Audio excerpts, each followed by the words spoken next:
Mesdames et messieurs, bonjour. Depuis ce matin, la ville de Toulouse est en plein chaos. En effet, l'usine AZF a explosé vers 10 h ce matin.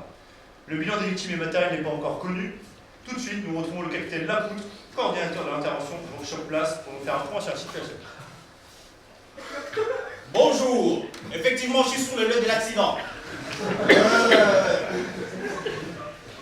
Il a fallu s'organiser assez rapidement, mais nous avons fait ce que nous avons pu. D'ailleurs, j'ai même mis une tenue qui n'est pas à ma taille. Oh, excusez-moi. Alors, en août, nous avons pu déclencher les plans rouges pour le pompier et les plans blancs pour les SAMU. En ce moment, le bilan fait état de plusieurs blessés et plusieurs dégâts matériels signalés dans le coin. Et plusieurs blessés ont été répartis dans le point avancé pour justement leur dispatcher dans les centres hospitaliers adaptés selon leur état de gravité et des blessures évidemment. Il y a des décès recensés parmi nous et nous pouvons donc on reviendra vers vous plus tard pour avoir plus d'informations. Merci Gabriel. Allez vous reposer, vous avez l'air fatigué. La sérénité habituelle de la ville rose a donc été perturbée par une double explosion de l'usine située en périphérie de Toulouse. Elle bordait en effet une route assez fréquentée. Alors qu'un bilan vient de nous parvenir à l'instant, faisant état de 10 blessés graves et une vingtaine de disparus, ainsi que beaucoup de personnes en état de choc, retrouvons sur place en direct les victimes de cette catastrophe avec notre envoyé spécial.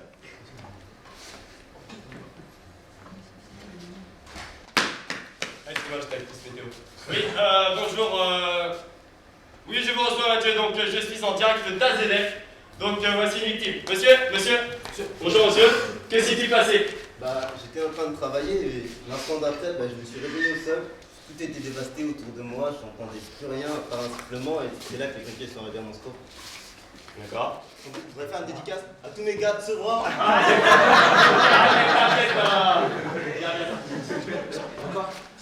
Monsieur, bonjour, est-ce que vous étiez à l'accident? Ouais, en fait,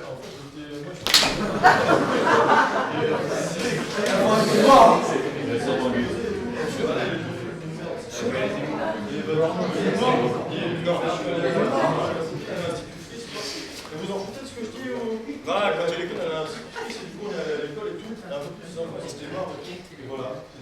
D'accord, très bien. Bon, Mathieu, j'espère que vous avez bien reçu, donc on voit l'antenne. À bientôt. Merci bien.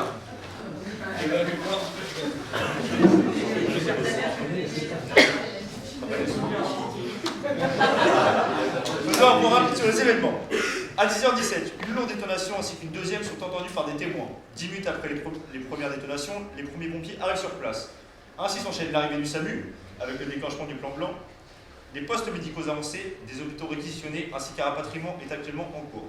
Il est actuellement 13h26 et nous n'avons pas plus d'éléments à vous communiquer sur le déroulement de cette catastrophe. En effet, une bonne majorité de la population mondiale vise le terrorisme comme responsable de cette catastrophe. En effet, 10 jours après les attentats des tours jumelles, les esprits sont toujours fragilisés et la peur se fait ressentir. Nos envoyés spéciaux répondent des rumeurs mondiales situées en Espagne, États-Unis ainsi qu'en Afrique. Merci Mathieu por el pase. Merci Mathieu por el pase. Buenos días España. Hoy nos encontramos en la parte sur de Francia, exactamente en Toulouse, donde se produjo el día de ayer una explosión en la empresa ACDF. Hasta hoy en día existen 23 muertos. ¿Seguro? Non, ça marche pas. 23 muertos, decenas de heridos y pérdidas irreparables. Se tejen varias hipótesis. Una de ellas es la de un acto terrorista, la cual cobra mayor peso hoy en día por los últimos eventos suscitados en las últimas décadas. Nuestras más dolidas condolencias a los familiares y nosotros nos quedamos acá en...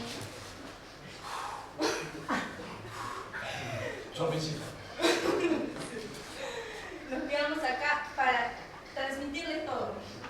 Merci Mathieu.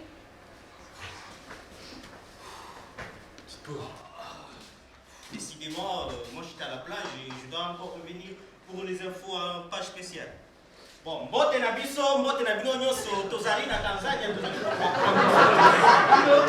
na yango na uti koloba oyo tozali kolanda na bilili na lelo bayebisi biso ke ye na kati ya entreprise ya AZF. Alors toyebi te soki ezali terrorisme to soki ezali bombe to négligence oyo babengi négligence calamité.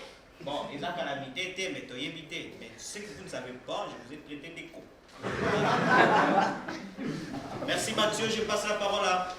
Ah, je sais pas. Thank you, Rodrigo and Akosibayo. Hello, everybody. I'm Indiana Jones, and I'm studying in New York, as you can see. And I'm standing here where the attack tries have taken place 10 days ago, the 11th September. The atmosphere is very strange in here, and people are really afraid. They think that the attack, the explosion in France, is because of terrorism. This explains why Americans think that Al-Qaeda struck again in the AZF industry and killed 31 people. However, the French journalists talk about an accident who will be due to the mix of two chemical products, including the ammonium nitrate. Thank you, and à vous les studios. Merci bien pour toutes ces informations. Nous n'avons pas plus d'informations donc à vous communiquer. Nous referons une édition spéciale très prochainement. Sur ce, à bientôt. Ah non. Ah non, s'il vous plaît.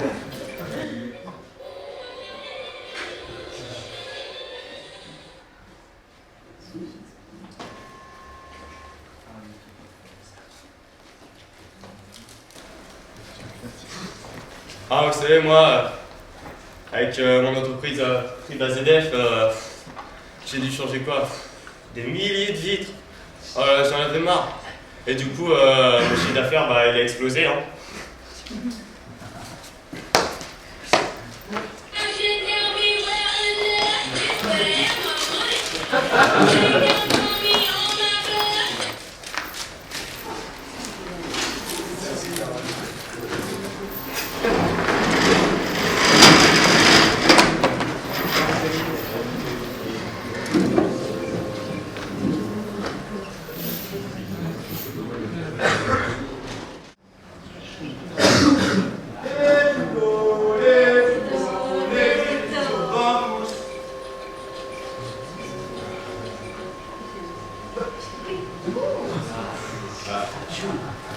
Bonjour. Bonjour, désolé, je croyais qu'on avait pépé. Alors, aujourd'hui, le cours, ça va s'intituler le tuto nitrate. Alors déjà, on va commencer par définir ce que c'est le tuto nitrate. Hein. Alors, c'est un solide cristallisé blanc, très soluble dans l'eau, très hygroscopique. Qui absorbe l'humidité, professeur. C'est fort, sachez-ce. On l'appelle aussi ammonitrate. Monsieur Fusé, vous sortez. Ouais, pas. Je veux pas le savoir. Vas-y, là, c'est bon, ça m'énerve. On l'appelle aussi ammonitrate. On l'utilise souvent dans la fabrication d'engrais azotés. Donc ma collègue, l'assistante à musclée, vous notez la formule au tableau. On apprend un quart de huitième de minute. Ça sert à rien. Donc voilà. Donc il se stocke dans des températures normales, entre 15 et 25 degrés. Donc entre autres, il faut le tenir à l'abri des sources inflammables. Et évidemment, ne pas fumer à côté. Hein. Mais professeur! Professeur! Professeur! Bon, je vais finir. Au-dessus de 290 degrés, la réaction qui se fait avec la chaleur peut s'emballer et devenir explosif. D'après sa feuille de données sécurité, il favorise même l'inflammation des matières combustibles. Il est fabriqué à partir de produits très dangereux comme le dihydrogène, gaz explosif, l'ammoniac et l'oxyde d'azote. Donc le nitrate d'ammonium n'a pas que de bonnes propriétés d'engrais. S'il y avait un feu, il servirait même de comburant. Professeur, faut leur montrer là, debout. Allez, venez, dépêchez-vous. Allez. Voilà, de crier. Allez, faut leur montrer. Laissez-moi mettre mes lunettes. Dépêchez-vous, on n'a pas tout le temps. Prenez ça. Ah non. Pas ça. Ça. C'est pas ça. Ah. C'est ça. Oui. Non.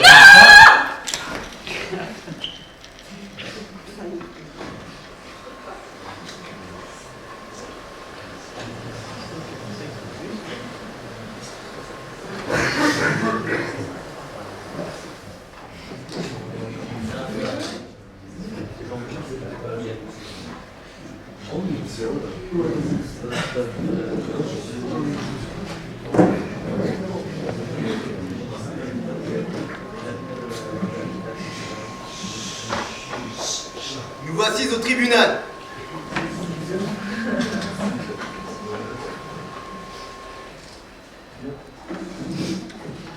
Alors, qu'est-ce qu'ils nous disent ces petits Espagnols? Les Français, les 24 heures de la peur. D'après certaines rumeurs espagnoles, un hélico volant à trop basse altitude aurait déclenché l'explosion pour des raisons encore inconnues. Un hélico, mais je pensais que c'était un mélange accidentel de produits chimiques. Oui, ça c'est la version plus ou moins officielle. Les rumeurs sont plus ou moins officieuses. Regarde, ils dénoncent aussi la vétusté de l'entreprise. Ils se lâchent, ces Espagnols. Ah, normal, ils ont un petit peu peur pour leur cul. Hein. Sans Léo Messi dans le foot, il n'y a plus personne. Hein. Ah ça... Puis ces petites Belges, qu'est-ce qu'ils nous racontent, ces cerfs-volants? La catastrophe est due à un mélange accidentel entre deux produits chimiques, nitrate et chlore, ce qui a probablement causé l'explosion. Ouais, ils se sont pas mouillés quoi. Ils ne peuvent pas concilier blague de merde et article pertinent en même temps.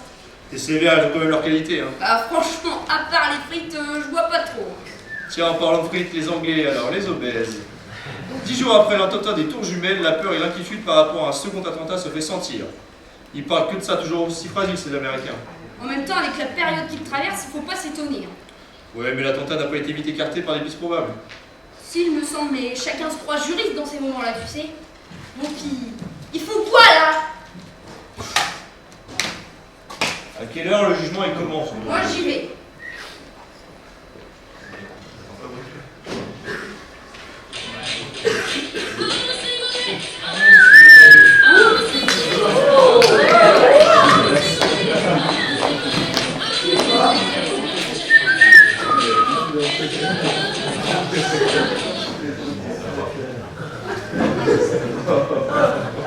Il paraît qu'ils ont vu voler des hélicoptères au-dessus de la centrale avant l'explosion. On en aurait même enregistré leur passage par des caméras de télévision. Bah, je vais vous dire. Oui, je passais par là, mais qu'est-ce que j'y peux si un ZF explose quand je vole au-dessus? J'y suis pour rien, moi. Si ça pète comme ça tout à coup, j'ai rien fait pour. Je passais juste par là, j'allais juste faire mes courses. Oh là là, si mon fils apprend ça, je vais emprunter son hélico pour ne pas avoir faire 5 km que j'ai planté la voiture la semaine dernière. Déjà que je ne lui ai pas dit pour ça. S'il apprend, il va me garantir jusqu'à l'année prochaine. Bon, je croise les doigts. Pour l'instant, les flics ne m'ont pas trouvé. Je vais peut-être voler ma licence de vol, ça ferait moins de preuves. Bien que je l'avais eu du premier coup sur Internet.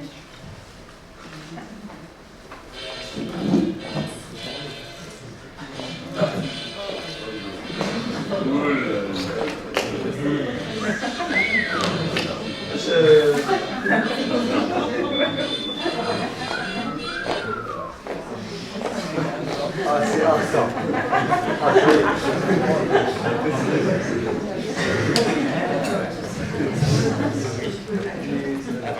Moi, je vous le dis, c'est une influence unique. Il a été suspecté qu'au bâtiment 335, un ouvrier aurait pu par erreur pelleter 500 kg de DTCNA. Sauf que ce n'était pas une benne aménagée. Il aurait confondu le DTCNA avec du nitrate d'ammonium. Cette quantité a été... Quelqu'un a des lunettes? Cette quantité a été ramenée au terme de 4 ans de travaux conduits par les experts à quelques kilos. Cette hypothèse repose sur la découverte 11 jours plus tard, après le sinistre, qu'un sac de DTCNA a été éventré dans le bâtiment 335, à plus de 600 mètres du hangar 221. Sauf que, aucun sac ayant contenu du DTCNA n'aurait dû, en principe, se trouver dans ce bâtiment.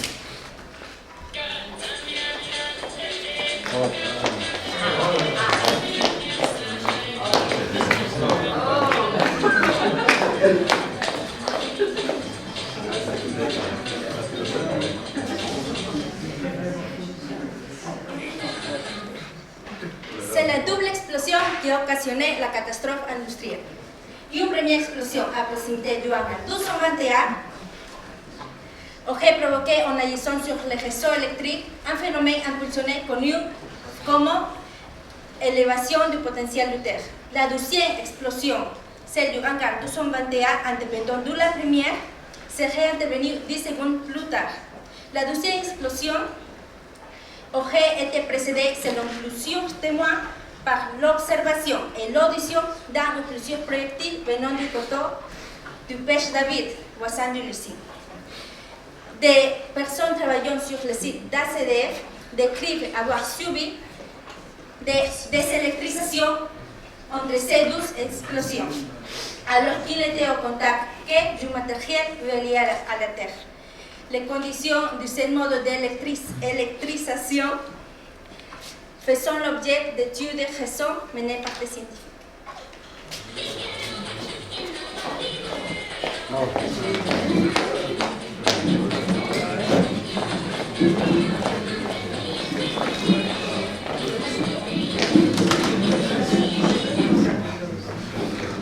Bijour à tous. Il y a des femmes potentielles là-dedans. Bijour, je suis le terroriste d'AZF. C'est moi qui fais tout sauter. C'est moi, je l'ai revendiqué, c'est forcément moi. Je vous le jure. J'ai parlé à votre État. Votre État ne m'a pas cru. Est-ce que c'est normal qu'on soit un terroriste? Je suis sérieux pourtant. Regardez, j'ai le bazooka. Je sais plus comment ça s'appelle, mais c'est un beau bazooka. J'ai tout fait, j'ai même envoyé une photo de mon cousin en anglais. Hein, c'est pas normal. Mon cousin, il a une tête de terroriste comme moi. Regardez, j'ai la barbe. Ça suffit, non, pour un attentat terroriste. Ça suffit. Je ne suis pas d'accord, c'est moi maintenant. Votre gouvernement, pour moi, c'est moi. Je suis le terroriste, responsable de tout ça.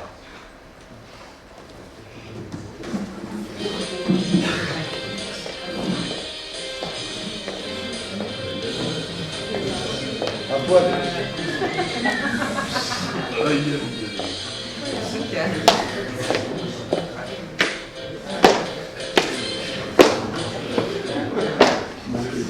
C'est ça! C'est la nitrocellulose qui a fait tout péter! Je vous le dis, moi je suis ouvrier à ZDF et l'AZDF a été construit sur l'ancienne poudrerie nationale de Toulouse. On a retrouvé de la nitrocellulose lorsqu'une entreprise voisine a explosé. Oui, je vous le dis, c'est la nitrocellulose qui a fait tout péter!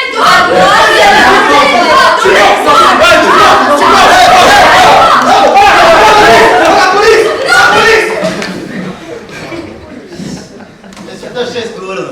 Oh.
Accusé, veuillez vous lever. Et non. Mais vous n'êtes pas accusé, vous? Parce qu'accusé, ça veut pas dire coupable? Bah non. Non, laissez. Je suis pas accusé. D'accord. L'entrée du juge.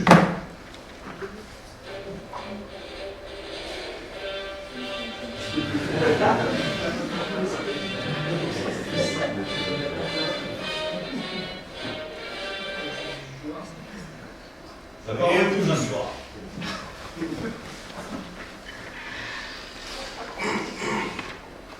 Je déclare la séance du 13 janvier 2015 ouverte.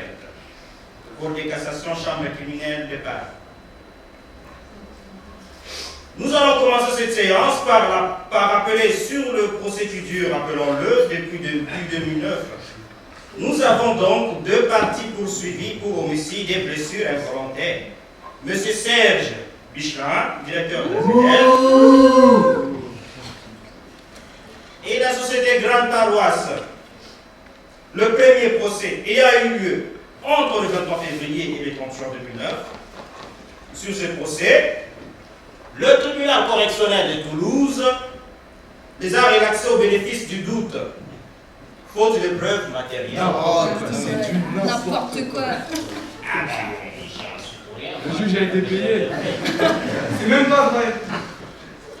Donc, on s'est retrouvé le 3 novembre 2011 à l'appel à la demande des familles des victimes. Pour les mêmes faits, et ce que j'ai exposé précédemment, à la fin des répétés, vous avez les oreilles. La Cour d'appel de Toulouse a déclaré le lundi 24 septembre 2012 l'exploitant de l'usine AZF, Grande Paroisse, et son ex-directeur coupable d'homicide involontaire par négligence. Ouais. Dans l'affaire de l'explosion, il est ainsi estimé qu'il y a eu manquement de gestion des déchets qui aurait entraîné la rencontre de produits incompatibles. Ah bon? Le 10 septembre 2013, de son côté, Total, qui possédait à l'époque Grande Paroisse, a déposé une question prioritaire de constitutionnalité devant la Cour de cassation. Est-ce que tu comprends quelque chose là-dessus, toi? Je ne sais pas comment ça s'écrit, cassation, pour l'écrire. Comment c'est écrit? Bon, écris l'un, tu laisses l'autre. D'accord. C'est comme si tu cassais et tu mets Sion à la Son ex-directeur, lui, par contre, on n'en parle pas. Bon, revenons à ce que j'ai dit précédemment. Sur ce, la Cour de cassation, pour faire annuler la condamnation, il a estimé que Total permettait... il n'a rien perdu, par contre, il a juste commis une faute caractérisée. Bah, c'est ce que j'ai écouté. Voilà. Donc, Total a estimé, la Cour de cassation a estimé que les accusés ont commis une faute caractérisée et qui n'était pas suffisamment claire et par conséquent son interprétation par le juge risque d'être arbitraire. Cet argument a été rejeté par nous, la Cour de cassation, le 24 septembre 2013. Vous voyez?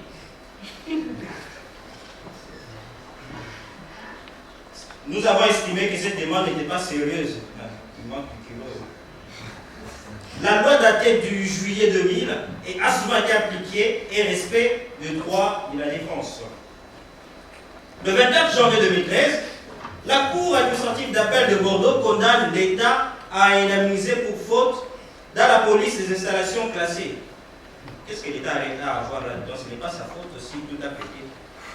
Le tribunal administratif de Toulouse avait rejeté leur demande d'indemnisation de mon fils des catastrophes qui était encore inexpliquée. D'où l'ensemble des hypothèses. Hein. Donc, quand ce n'est pas expliqué, ce n'est pas la peine de faire un procès. Trouver la bonne foi. En premier lieu, la Cour administrative d'appel de Bordeaux va à l'inverse du tribunal administratif de Toulouse. Jugés pour cause des catastrophes peuvent être déterminés la lecture de l'arrêt de Toulouse de septembre 2012. En second lieu, la Cour administrative d'appel de Bordeaux a souligné que les causes de la catastrophe ont été liées à la violation des prescriptions de fonctionnement ICPE. Ça, c'est un gros mot. Qui s'est posé à Total.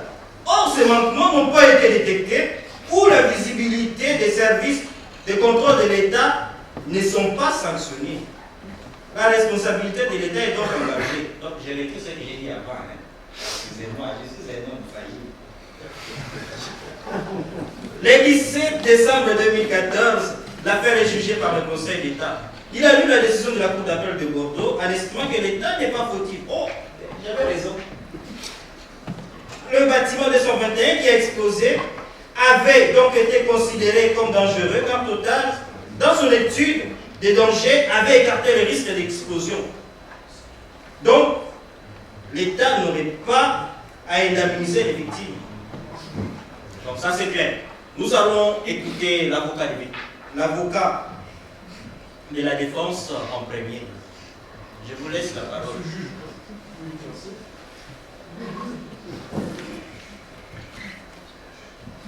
Alors, évidemment, si je suis en procès, c'est qu'il y a un petit problème avec mon accusé. D'ailleurs, je vais vous démontrer maintenant que l'accusé n'est pas coupable. Bien au contraire. Je dénoncerai premièrement un problème, selon moi, qui relève de la partialité du juge en charge du juge qui a statué en dernier ressort devant la Cour d'appel de Toulouse. En effet, nous avons rapporté les fois qu'il existe des relations étroites entre la FENVAC et l'IPM, qui, rappelons-le, sont des associations de victimes. Merci Wikipédia. Oh, monsieur l'avocat, à articuler normalement, mon greffier n'arrive pas à écrire. Mon greffier déjà sait écrire.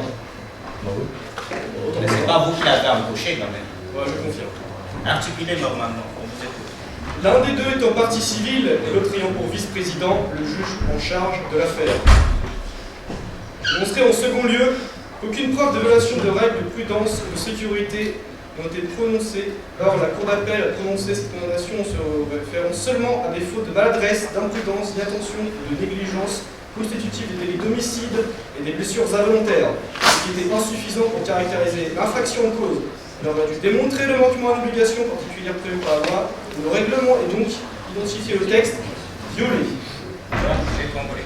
Monsieur le juge est valide. Hé chérie, c'est bientôt fini. Oui, mon amour, j'arrive. Tu m'attends là je vais d'abord faire. J'arrive. Bon, les hypothèses là, par-ci par-là. Ah, je crains que les arguments soient recevables. Donc la Cour de cassation donne raison sur ces deux points à Total. Nous cassons la décision de la Cour d'appel de Toulouse. Il faut donc reprendre tout le procès à la Cour d'appel de Toulouse. La séance est Bravo.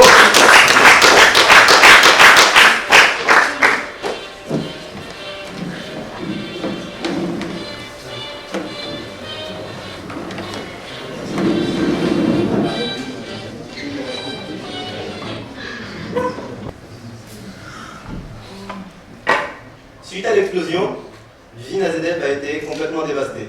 Au total, on a recensé 2242 blessés dans toute la ville, 31 morts, dont 21 travaillaient dans l'usine. On a également recensé des destructions, 27 000 structures immobilières détruites, 52 000 logements ayant les vitres brisées par les déflagrations. Au total, ce sont des dégâts chiffrés autour de 1,5 à 2,3 milliards d'euros. Le dernier jugement en date a statué que La Cour de cassation a cassé l'arrêt de la Cour d'appel de Toulouse pour 2 raisons. Premièrement, un manquement d'impartialité entre les représentants des 2 parties. Et deuxièmement, un manque de charge de preuve ne permettant pas de prouver le lien entre l'accident et une éventuelle faute d'imprudence ou de négligence de la part du dirigeant d'AZF.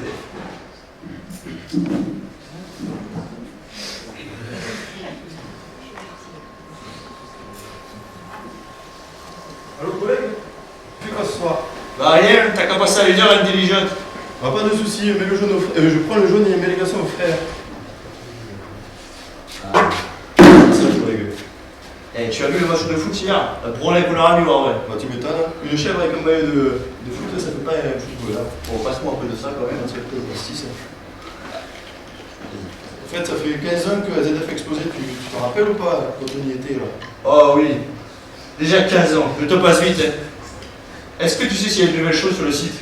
Ouais, il y a un cancéropole là, ma femme elle travaille en tant que docteur en médecine en recherche sur la cancérologie. Ah ouais?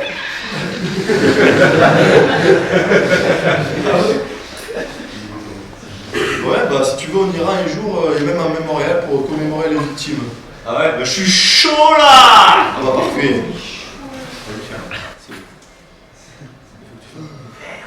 Non, enfin, en fait, c'est les rideaux. Non.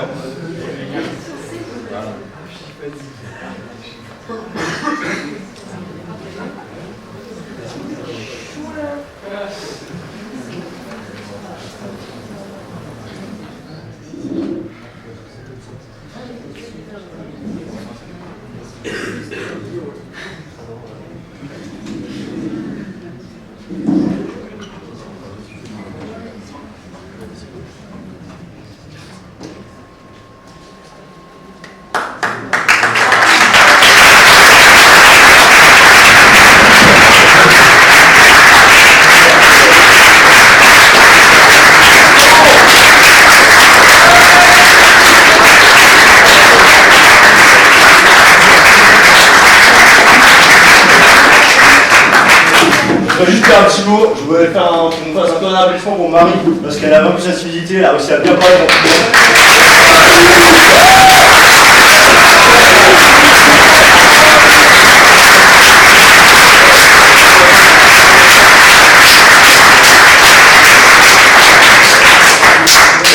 En ce qui concerne pour nous, bah, c'est fini l'année, même s'il y a des rivalités entre A et B. On va oublier. À vous les prouver, bah, on va lâcher un petit HSE, on va voir s'il y a du monde. HSE!